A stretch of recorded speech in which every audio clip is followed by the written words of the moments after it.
شهر رمضان الذي أنزل فيه القرآن هدى للناس وبينات من الهدى والفرقان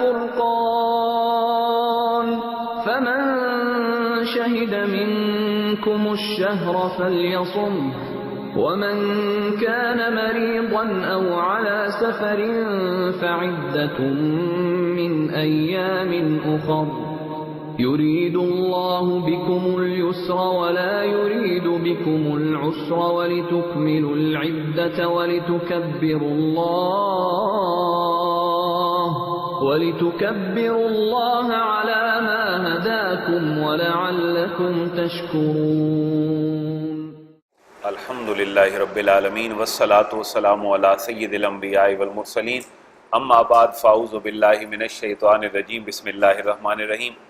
قابل احترام آج کی تراویح ہماری جو ابتدائی تعارف روزانہ کے حوالے سے ہے کہ سوا پارہ اس کی ترتیب چل رہی ہے. الحمدللہ ایک دو دن مزید چلتی رہے گی.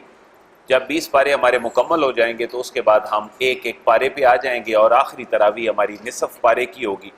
اس ترتیب سے آج ہم نے 17ویں پارے کے 3 پاؤ پڑھنے ہیں. کل ہم نے اس کا 1 پاؤ پڑھا تھا. 3 پاؤ اس کے پڑھیں گے اور 18واں پارہ ہم نصف تک پڑھیں گے تو ہمارا کمبینیشن 100ویں پارے والا پورا ہو جائے گا. اگر ہم صورتوں کی ترتیب کے اعتبار سے دیکھیں تو کل سورہ انبیاء ہم نے شروع کی. ٹوٹل 112 آیات مبارکہ ہیں جن میں سے 50 ہم نے پڑھ لی تھی اور 62 آیات مبارکہ اس کی باقی ہیں. اور یہ ذہن میں رکھیے گا کہ سورۃ الانبیاء اپنے ٹائٹل کے اعتبار سے ہمیں مکی نظر آ رہی ہے یا مدنی. مکی سورہ مبارکہ ہے. اللہ اس میں اپنے نبی کی تسلی کے لیے سابقہ انبیاء کرام کا ذکر خیر فرما رہا ہے. اور دوسری سورہ مبارکہ ہے سورہ حج. اس کی ٹوٹل 78 آیات مبارکہ ہیں 78 اور یہ پوری کی پوری آج ہم تراویح میں پڑھیں گے. آپ کو اس کے ٹائٹل سے کیا لگتا ہے یہ مکی ہے یا مدنی؟ یہ مدنی سورہ مبارکہ ہے. کیوں؟ ہماری عبادات کے جتنے نام اور ہماری عبادات کے احکام اور ہمارے معاملات کے سارے احکام ہمیں مدنی صورتوں کے اندر نظر آتے ہیں. اور تیسری سورہ مبارکہ ہے سورہ مومنون. 118 اس کی آیات مبارکہ ہیں. اپنے مزاج کے اعتبار سے یہ مکی ہے. اس کے ٹائٹل سے یہ لگتا ہے کہ یہ مدنی ہے مومنون، لیکن یہ مکی سورہ مبارکہ ہے. اس کی بڑی انٹرسٹنگ ایک وجہ ہے کہ یہ مکی سورت کیوں ہے. جب میں اس کے تعارف میں آتا ہوں تو میں عرض کر دیتا ہوں. چوتھی سورہ مبارکہ ہم دیکھیں گے سورہ نور. اور سورہ نور عورتوں کے احکامات کے حوالے سے قرآن کی بڑی میجر سورہ مبارکہ ہے. اما عائشہ صدیقہ کا اس کے اندر بڑا تذکرہ ہے. اللہ نے پاک دامنی ان کی بیان فرمائی ہے اور تہمت کی سزا اور اسلامک جو پنشمنٹ کا تصور ہے اس کے احکامات اس کے اندر موجود ہیں. ہم اس کی صرف آج 20 آیات پڑھیں گے. اس کا تعارف آج نہیں، اگر زندگی رہی تو کل انشاءاللہ اس کا تعارف دیکھیں گے. آج سورہ انبیاء، سورہ حج اور سورہ مومنون.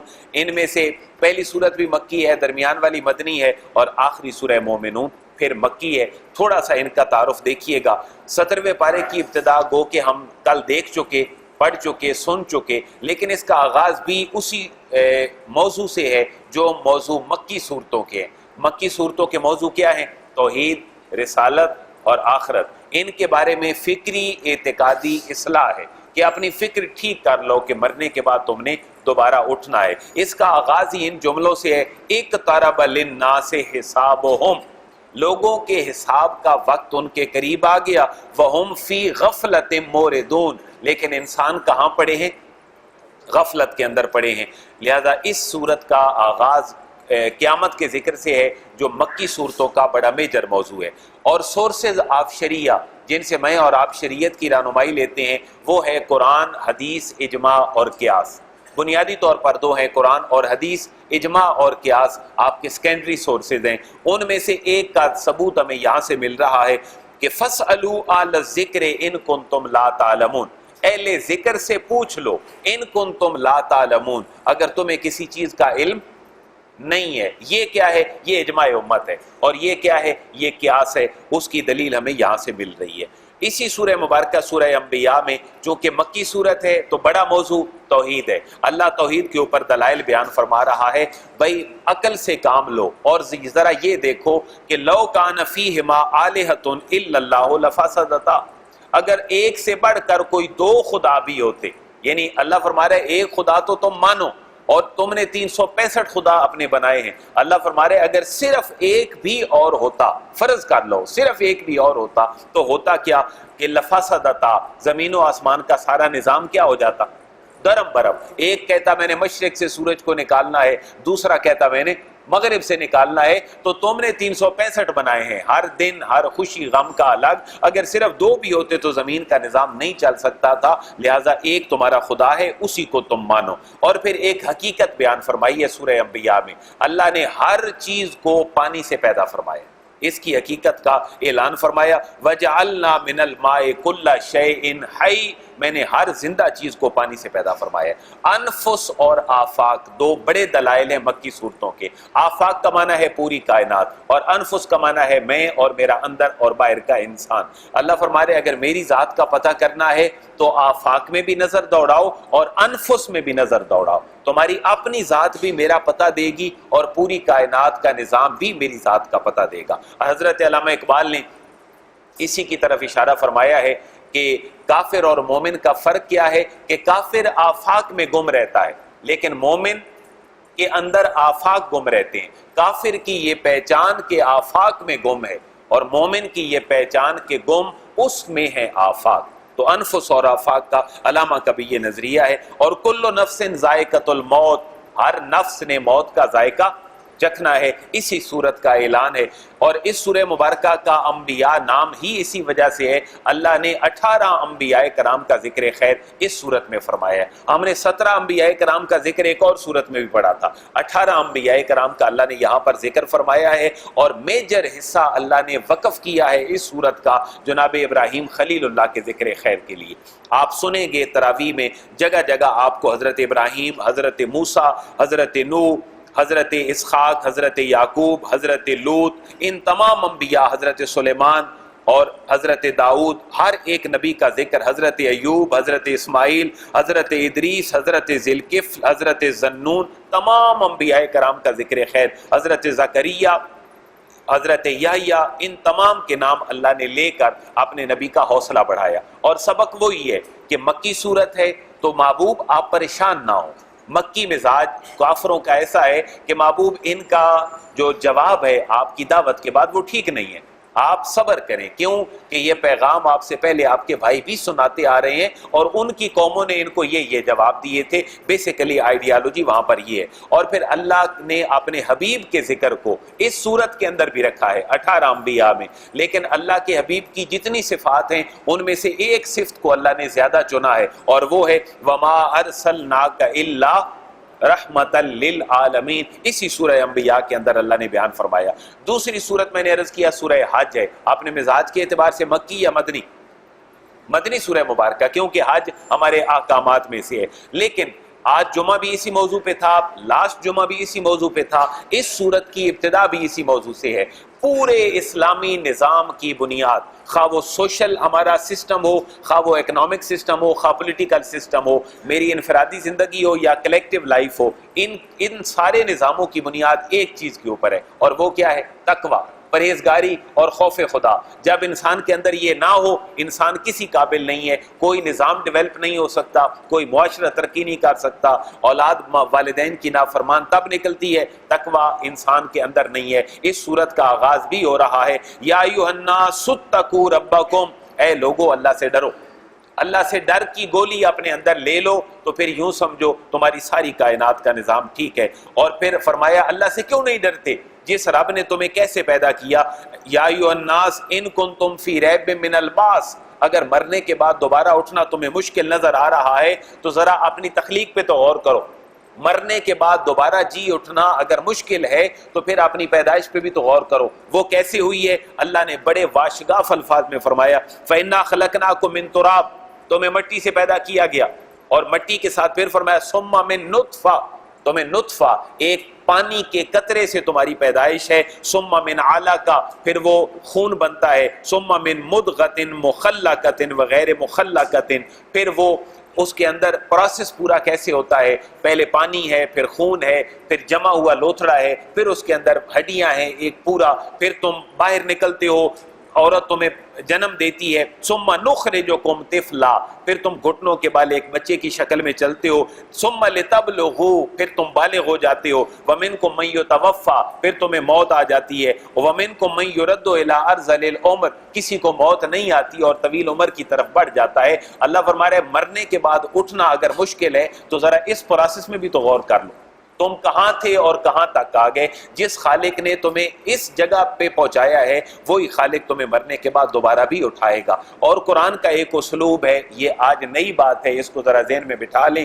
اللہ جہاں مومنوں کو اچھے ریوارڈ کا وعدہ فرماتا ہے وہاں کافروں کے برے انجام کا بھی فوراً اللہ ذکر فرماتا ہے۔ سورہ حج کے اندر بھی ایسے ہے، ان اللہ یدخل الذین آمنوا وعملوا الصالحات جنات، جو نیک اعمال کرتے ہیں اور ایمان لاتے ہیں اللہ ان کو جنت دیتا ہے، لیکن جو ایسا نہیں کرتے متصل اللہ نے ان کا بھی ذکر فرما دیا، ان اللہ یدخل الذین آمنوا وعملوا الصالحات جنات۔ اگر ایسا نہیں ہے تو پھر ان الذین کفروا ویصدون عن سبیل اللہ والمسجد الحرام، وہ لوگ جو کفر کرتے ہیں مسجد حرام کے قریب لوگوں کو جانے سے روکتے ہیں، اللہ فرما رہا ہے نذقہ من عذاب علیم، انہیں میں دردناک عذاب چکھاؤں گا۔ یہ قرآن کا بڑا ایک سمجھنے کے لیے فلسفہ ہے، نیک لوگوں کے ساتھ اچھے لوگوں کا ذکر، برے لوگوں کا ذکر اور بروں کے ساتھ اچھے لوگوں کا ذکر، تاکہ دونوں ہدایت پاتے رہیں۔ اس سورت کا نام حج ہے کیونکہ حج کا لفظ اس سورت کے اندر موجود ہے، اور حضرت ابراہیم جب خانہ کعبہ تعمیر کر لیتے ہیں تو پھر صدا لگاتے ہیں کہ آؤ اس گھر کی زیارت کے لیے، اس وجہ سے سورت کا نام ہی حج ہے۔ ایک اور سمجھنے والی بات ہے اس سورہ مبارکہ میں اللہ فرما رہے وَمَن يُعَظِّمْ شَعَائِرَ اللَّهِ، جو شعائر اللہ کی تعظیم کرتا ہے فَإِنَّهَا مِن تَقْوَى الْقُلُوبِ، تو یہ دلوں کے تقویٰ سے ہے۔ شعائر اللہ کن کو کہتے ہیں؟ ہر وہ چیز جو اللہ کی ذات یا اللہ کی صفت کی علامت ہو وہ شعائر اللہ ہے۔ ہر وہ چیز جو اللہ کی ذات یا اللہ کی صفات کی علامت ہو وہ شعائر اللہ ہے۔ قربانی کا جانور بھی شعائر اللہ ہے، اب خانہ کعبہ بھی شاعر اللہ ہے۔ لہذا جو چیز اللہ کی ذات کا مظہر ہو یا اللہ کی صفات کا مظہر ہو، یہ دو اصول ذہن میں رکھیں، وہ شاعر اللہ ہے۔ انسان کیا ہے؟ انسان بھی شاعر اللہ ہے۔ ایک انسان کا قتل گویا کہ ساری انسانیت کا قتل ہے، اور نیت کا اخلاص اللہ فرما رہا ہے لن ینال اللہ لحومھا ولا دماؤھا ولکن ینالہ التقوی منکم، تم قربانی کا بہت بڑا جانور بھی ذبح کر لو، اللہ کو گوشت نہیں پہنچتا، اللہ کو خون نہیں پہنچتا، بلکہ اللہ کو تمہارے اندر کی انسان کی نیت پہنچتی ہے۔ اور یہ مدنی صورت ہے، اللہ نے جہاد کا حکم فرمایا ہے کہ بندہ مومن کو اب جہاد کا حکم دیا جا رہا۔ 13 سال برداشت کے گزر گئے، اب مدینے کے اندر محبوب آپ تلوار اٹھائیں، لیکن تلوار اٹھانے کا فلسفہ ایک ہی ہے، کیوں؟ بِأَنَّهُمْ ظُلِمُوا، مسلمانوں کے اوپر کیا کیا گیا؟ ظلم کیا گیا۔ لہذا مسلمان جب بھی تلوار اٹھاتا ہے تو ظلم کے خلاف، اور یہ اسلام کا فلسفہ جہاد ہے۔ طاقت کا توازن اللہ نے فرمایا، اگر سب کو طاقت زیادہ دے دی جاتی تو نہ مسجدیں باقی رہتی اور نہ کوئی اور چیز زمین کے اوپر باقی رہتی۔ ریاست کا نظام جو آج کی بہت بڑی ضرورت ہے، اللہ فرما رہا ہے انفرادی اور اجتماعی تمہاری ذمہ داری ہے، بطور حکمران بھی بطور رعایا بھی، کہ جب تم زمین کے اوپر رہو تو تمہارا فرض ہے اقاموا الصلاۃ، نماز قائم کرواؤ، وآتوا الزکاۃ، زکوٰۃ ادا کرو اور کرواؤ، وامروا بالمعروف، نیکی کا حکم دو، ونہوا عن المنکر، اور برائی سے روکو۔ یہ بات سمجھ لیں، جہاں اسلامی نظام حکومت ہوگا وہاں نماز قائم کروانا حکومت کی ذمہ داری ہے، جہاں اسلامی نظام حکومت ہوگا وہاں زکوٰۃ کی کلیکشن اور ڈسٹریبیوشن حکومت کی اخلاقی ذمہ داری ہے۔ اور اللہ کے کلام کا وہی اسلوب، کہیں ڈرانے کا کہیں خوشخبری سنانے کا، بار بار آپ کو اسی سورہ حج کے اندر نظر آئے گا۔ اس کے بعد کی سورت ہے سورہ مومنون۔ یہ سورہ مومنون مکی ہے، لیکن اس کے اندر جو مضامین ہیں اور مومن کا جو لفظ ہے اس سے پتہ چلتا ہے یہ مدنی ہے۔ میں ایک بات اور عرض کر دوں کہ علماء کو اور جو ممبر پہ بیٹھنے والے لوگ ہیں، اگر نیکی کے کام کی طرف بہت ساری چیزیں ان کو راغب کرتی ہیں، ایک چیز یہ بھی ہوتی ہے کہ اگر لوگ دیکھ لیں گے تو کیا ہوگا، یہ بھی ایک اسلام اور اسلامائزیشن کی طرف موٹیویشن ہوتی ہے۔ یہاں امام کی بات نہیں، یہاں آپ کی بات ہے، یہاں مقتدی کی بات ہے۔ اللہ یہاں فرما رہا ہے محبوب یہ سورت مکی ہے، اور مکے والے کہتے ہیں کہ اللہ جن بندوں کو تو رول ماڈل بنانا چاہتا ہے وہ ہیں کون سے بندے؟ تو اللہ نے سورہ مومنون کے اندر یہ فرمایا مکی مزاج میں کہ میرے نیک بندے وہ ہیں کہ ہم فی صلاتہم خاشعون، اپنی نمازوں کے اندر خشوع رکھتے ہیں، وہم عن اللغو معرضون، اور جو لغو باتیں ان سے دور بھاگتے ہیں، زکوٰۃ ادا کرتے ہیں، شرمگاہوں کی حفاظت کرتے ہیں اور امانتوں کی حفاظت کرتے ہیں، نمازوں کی حفاظت کرتے ہیں۔ اللہ نے اس سورہ مومنون کو مکی لکھا یا مدنی؟ مکی، لیکن اس کے اندر صفات مدنی لوگوں کی ہیں۔ کیوں کہ ریکوائر کر رہے ہیں لوگ کہ جس کام کے لیے اللہ کے نبی تشریف لائے ہیں اس کام کو اڈاپٹ کرنے والے لوگ کیسے ہوں گے، اللہ نے بطور رول ماڈل انسان کو اور یہاں پر پیش کیا۔ سورت مکی ہے تو پھلوں کا تذکرہ ہے، جانوروں کا تذکرہ ہے۔ اللہ فرما رہا ہے میں نے سارے تمہارے فائدے کے لیے پیدا کیے ہیں۔ حضرت نوح کا بڑا طویل ذکر ہے، موت کا ذکر ہے، حضرت موسیٰ کا ذکر ہے، اور ایک سوچ اللہ دینا چاہتا ہے کہ میں نے پوری انسانیت کو ایک بندے سے پیدا کیا ہے، اور اس بندے کا نام کیا ہے؟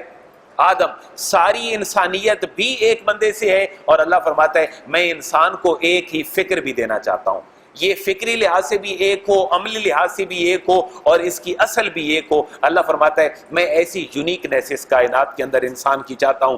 دلائل توحید اللہ نے تفصیلاً بیان فرمائے ہیں، اور پھر اس صورت کے اندر سوال ہیں۔ اللہ فرما رہا ہے محبوب ان سے پوچھو کل لمن الارض، یہ زمین کس کی ہے؟ کل مر رب السماوات، یہ آسمان کس کے ہیں؟ کل من بیدہ ملکوت کل شیء، ہر چیز کی بادشاہیاں کس کے ہاتھ میں ہیں؟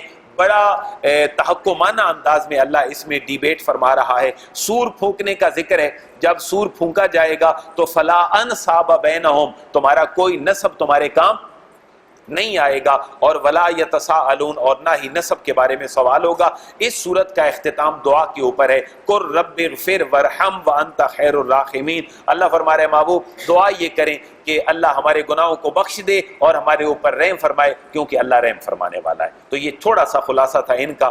آج 3 صورتیں پڑھنی ہیں، 2 مکی مزاج کی ہیں اور سورہ حج اپنا مدنی مزاج رکھتی ہے۔ اللہ تبارک و تعالیٰ قرآن کو سمجھنے کی توفیق عطا فرمائے۔